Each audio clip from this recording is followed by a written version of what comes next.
Amali. Tonight, inshallah, we'll be talking about Hikmat Nazariyya.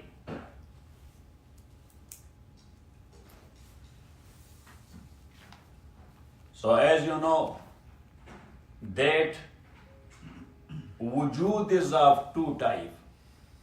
Wujud or existence, that is of two types. Either, look, in your brain, the tasawwur, the concept of such a thing, that's also a type of wujud. Got it? Or in kharij, yes, outside, there is some physical existence. Got it? So wujud is of two types. And that is called Nafsul Amr. So it means that Nafsul Amr is of two types. One is when you conceive something in your brain, that's also an existence. That's why you are talking about that. That's a type of existence. That's why you are talking about that. And the second one is existing physically.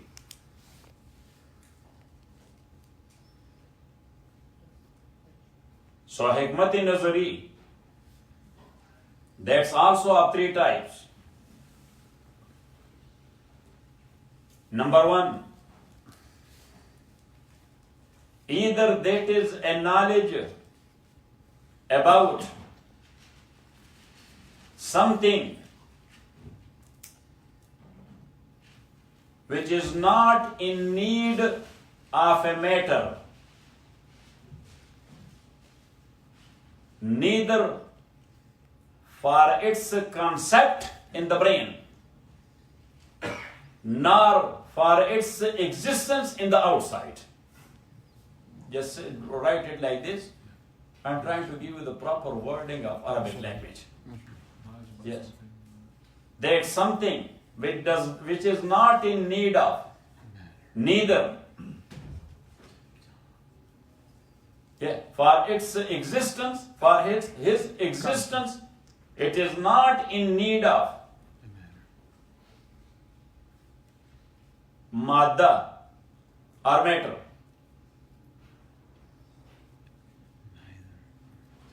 Even for its concept in your brain, it does not need any matter. Got it?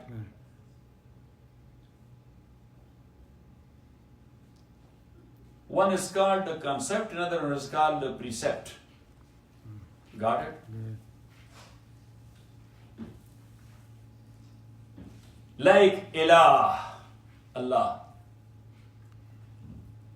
So Allah is in no need of any matter, either for his conception or for his existence in kharij. Got it? Got it. So this science is called Falsafa-e-Oola. That's called what? Falsafa-e-Oola.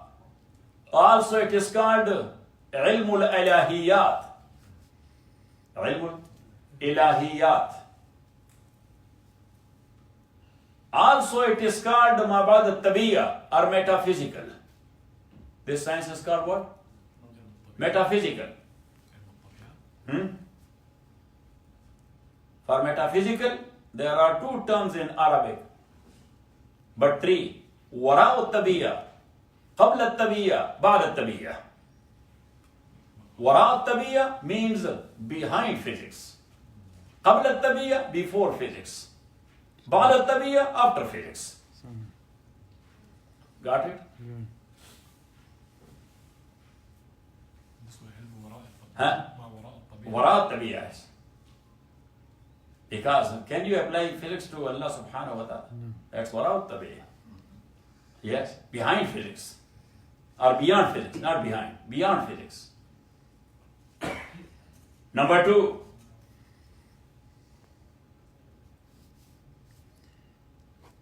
ilm or knowledge about such a thing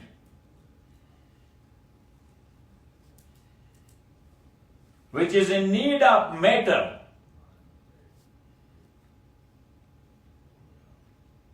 in its existence in kharij,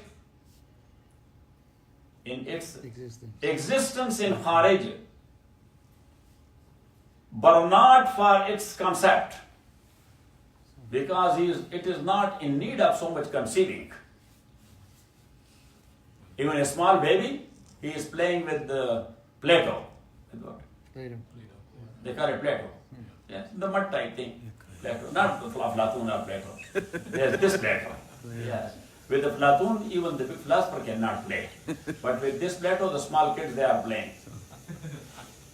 Got it? Now, to make a goat therefrom, it needs to conceive the shape of the goat first. Got it? Physical shape. And number two, then the Play-Doh is needed to make it in Kharij. But a kurra, a globe type thing, it does not need, because that's very simple. And that's very simple. So far it's safe, it does not need that much thinking. That's why they are doing like this, and small kids, they may rebel. Got it? Got it. Got it or not it? Got it. That is called al-Ilm al-Awsat.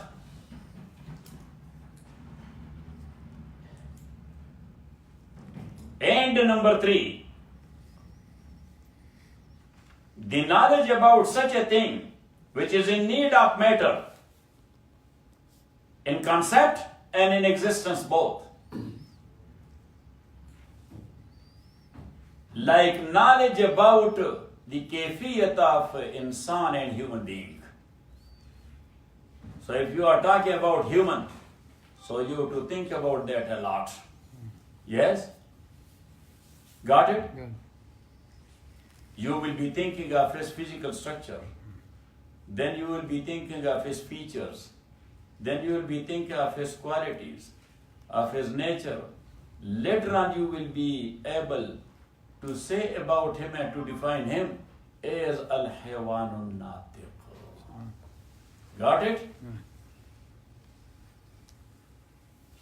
So this is called al-Ilm ut-Tabi'i. That things which are in need of matter for its existence and its concept as well.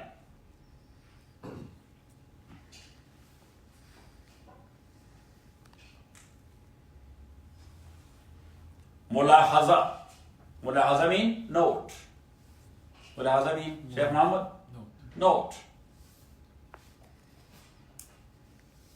Know that for Nafs, know, K-N-O-W, know that for Nafs, there are two jihad or two sides. Our nature, I mean our Nafs. What? Our Nafs Natiqa. When we say Nafs, Nafs Natiqa, which is our nature. Our Nafs Natiqa, it has two sides. One is facing Alamul Ghayb. One side of this Nafs is facing Alamul Ghayb. Therefrom he receives. Therefrom he receives. And one is towards Alamul Shahada. Alamul Ghayb is the upper Alam. Alamul Shahada, the lower one you are living therein. Got it?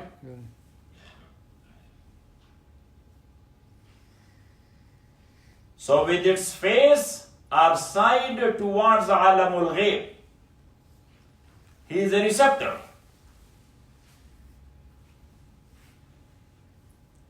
And his side or face to Alamul Shahada, he is the one who delivers. He is the one who delivers. In other words, the first one, he affects, the first one, he is getting affected. The first one, he is getting affected from Alamul Ghayb. And the second one, he is affecting others in Alamul Shahada. He is affecting other things in Alamul Shahada.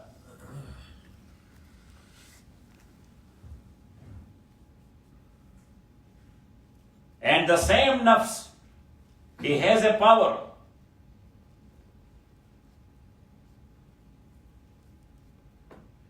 to hold, discipline and organize his situation regarding both sides.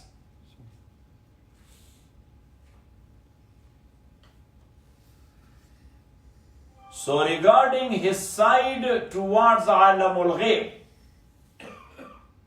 if he is organizing himself how to be a good receiver from Alamul Ghayb, so that power is called al-Nazariyya. Nazari power. That's called what? Al-Nazariyya, Nazari power.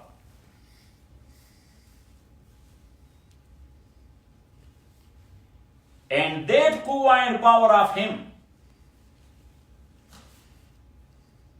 with which he is affecting alam al-shahada. He is affecting alam al-shahada. So that is called amali power or practical power. Or quwwati amali.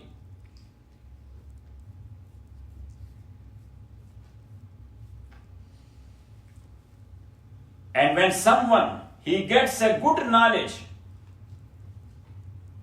of quwwati nazari, a good knowledge of quwwati nazari,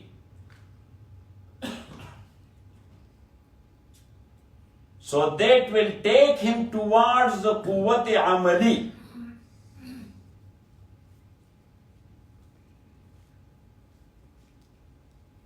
To make it perfect with good deeds and noble characters. With good deeds and noble characters.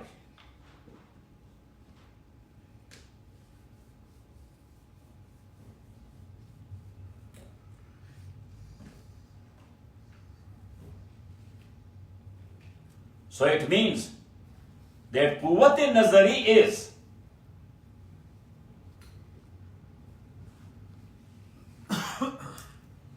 quwwati nazari is the knowledge power, and quwwati amali is the practice power.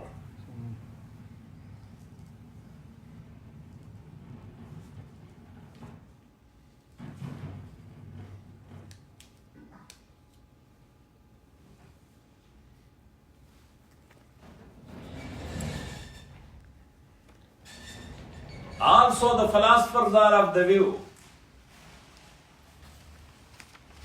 that even though the original process is to perfect your quwwati amali through quwwati nazari, to perfect your quwwati amali through quwwati nazari,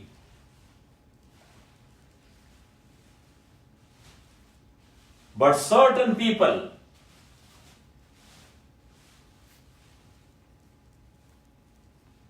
they are getting more quwwati nazari through quwwati amali. They are getting more quwwati nazari or ilmi quwwat through their practice and their deeds. And that what Rasulullah sallallahu alayhi wasallam said, Man amila bima alima a'tahu Allahu ilma ma lam ya'lam. That whoever practiced what he learned, whoever practiced what he learned, Allah gives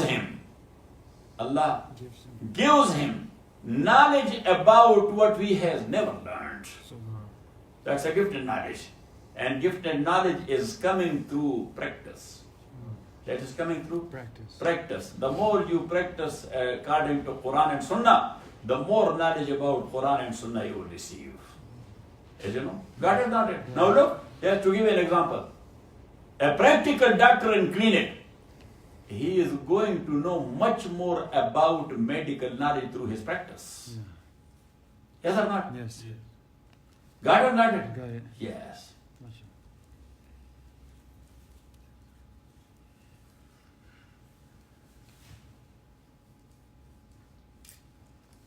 So, next time, inshallah, we are going close to Imam Waliullah, rahmatullahi alayh.